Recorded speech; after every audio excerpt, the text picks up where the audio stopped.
Today on Real Pilates, we're going to continue to talk about the hip bones. So your hip bones are designed so that they work in unison, or they can work in opposition, or they can work one at a time. So let me give you some examples of that. When your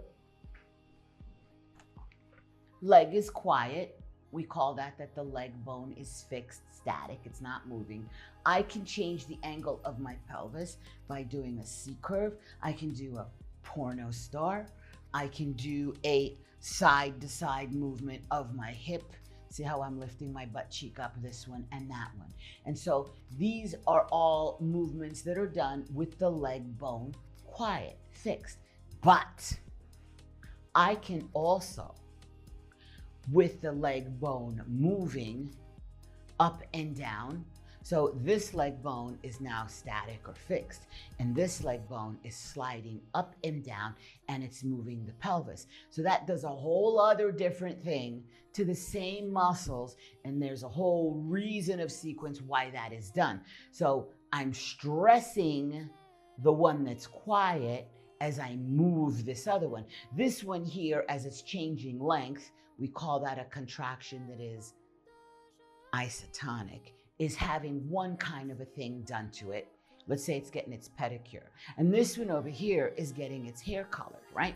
Because now this is making a contraction that is isometric. And then I do that on the other side. But we can also take that leg and turn it in and turn it out. Turning that leg turns that whole hip, turns that whole waist, changes the stress of the bottom of the abs.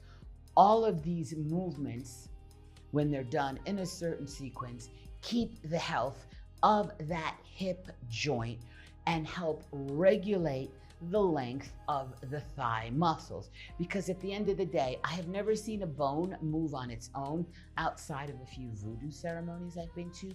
Usually a bone will move only when the muscle pulls on it and makes it move. So if your bone position is not correct, it's because the muscles are not educated and holding that bone where it needs to be.